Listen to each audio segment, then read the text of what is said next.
Welcome everybody. Welcome to Homestead Heart. And today we are getting ready to process our remaining meat birds and process our remaining meat birds. But before we do, we wanted to do a quick video talking about what we learned from the last time that we processed birds. Now, our birds are 7 months old, okay? So we don't know what that's going to be like. We do have to do that update on how the home inspection went. We're going to share that with you all. It was wonderful, but we're going to talk to you all about that in a separate video. But today we're just going to talk about what we learned from the last time we processed our meat birds, what we learned and what we're going to do different, what we know better. So to kick us off, Mr. Homestead Hart. Yeah, what I learned from the last time, after we finish processing, make sure we put the birds into a refrigerator 2 to 3 days to let them kind of calm and chill down so the meat won't be as tough. What did that meat taste like? Rubber. Tastes like rubber. Because we stuck them straight in the freezer, right? We put them right in the freezer. I mean, they went from the chill tank to the freezer. Yeah. To the freezer. And that meat, y'all, if I tell y'all, I cooked one of them, like boiled it for like an hour and a half, almost 2 hours. Yeah, it was tough. Yeah, I feel like something just bit me on my back. Did it? It was like really, really super, super tough. The meat was, and we ain't doing that no more. Okay? I hope y'all can see us. Put y'all right there. Whoops. We losing them.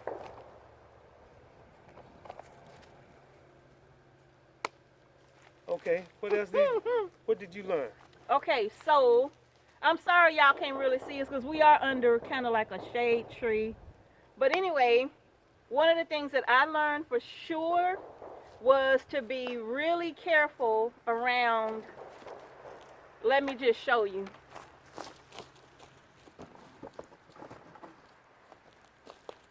Was to be really careful around these things here.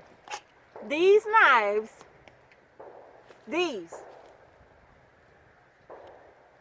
we bought these from Amazon. They really inexpensive knives. They were about what, $7? Mm-hmm. We got these. If I tell you, let me put it back in here. I was wiping this table down and this knife was sitting on the other side. And I was wiping this table and my hand just went right across the blade. And Mr. Homestead Hart said he saw it coming, but it was too late. Yeah. She was wiping so fast, them hands was moving. I was like, man.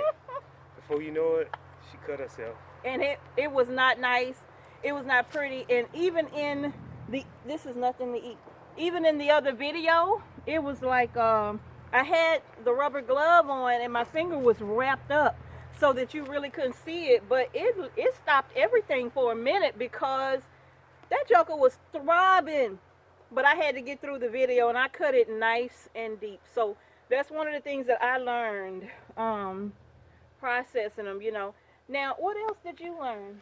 Well, after processing, I learned that once we put everything together, you know, our setup, put everything in the boxes, it was so much easier to get set up again. So this time. Something as simple as just putting all the knives and all the tools in one box and putting everything back.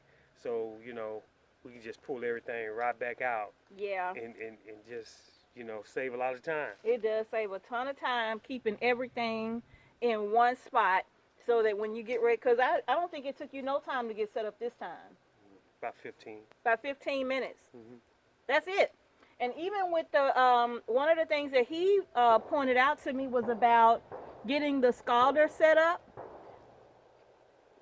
We didn't, like last time it took so long for that water to heat up, but that was because we started with cold water. Cold water. Just use the hot water from the hot water in the house. Yeah.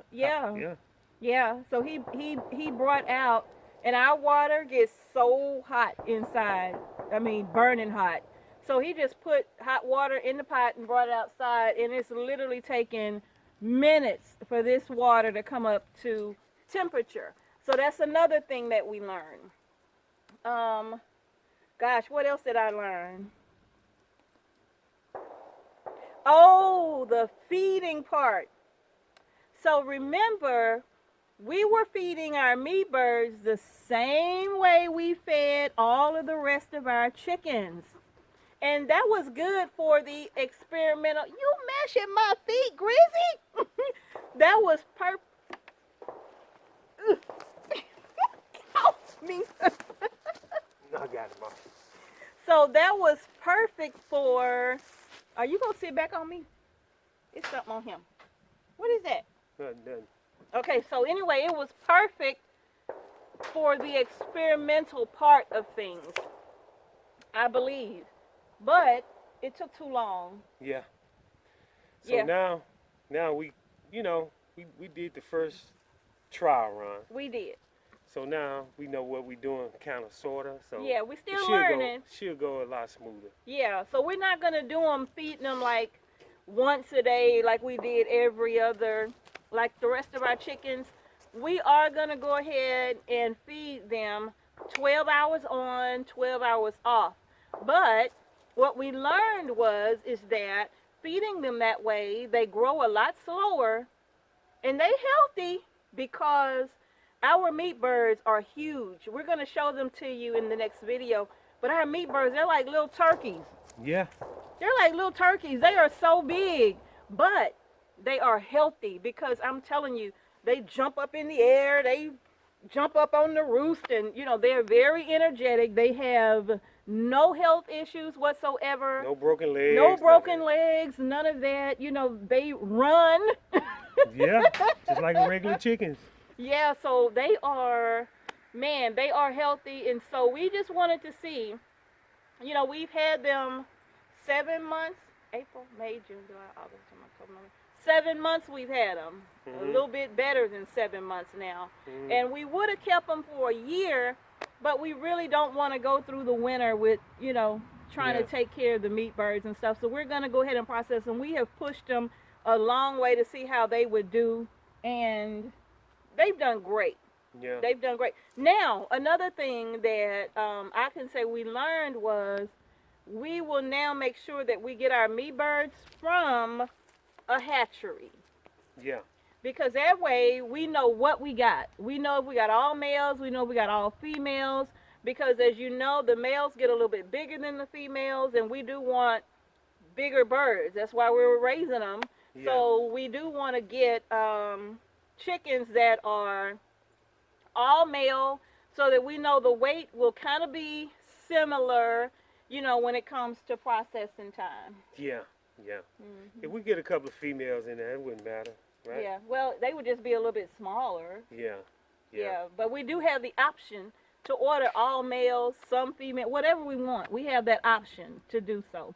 Now, the hatchery that we've decided to use, we've been watching a lot of hatcheries, right? And we know about a lot of them, but there was one hatchery that I happen to agree with this YouTuber, is that they answer all your questions, right? They're very kind, very friendly. They answer all your questions. So a big shout out to everybody. Everybody knows him, right? The dancing farmer. Everybody knows who he is. So, give a big shout out to Jason over at Cog Hill Farm, because he was the one who talked about Duncan Poultry and really gave them high marks and stuff. And so we did a little research and we made a few phone calls of our own. And so, yeah, that's going to be the hatchery that we use for our meat birds only going forward is Duncan Poultry. So that's what we have learned. We're not going to buy our meat birds from Tractor Supply. Yeah. Tractor Supply. We haven't had good success, by the way, with things that we have. That's them in there with all that noise. We haven't had good success with peach trees from Tractor Supply, grapevines from Tractor Supply. We just haven't had the best of luck. So we're making some changes, but that's a video for another day. But Yeah. So we're gonna go ahead and get this process started, yep, and y'all stay tuned. yep, y'all stick around. We're gonna do the next video. We're not gonna really like show like we did in our other processing video. I'll put a link to that somewhere in the video up there. I'll put a link to that video so you can actually see the complete process of how we processed our chickens. It's going to be a little different this time. We are going to show you like the size of the bird so you can see just how big they are.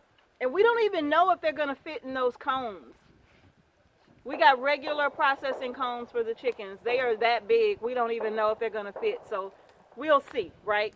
But that's going to do it for now. Y'all stay tuned for the next video. Thank you. Oh, if you haven't done so already, give the video a thumbs up. Please subscribe to our channel. We would certainly appreciate that. Yes, we will. So thanks again for watching Homestead Heart. Stay tuned. Peace and blessings to each and every one of you. We'll see you in the next video.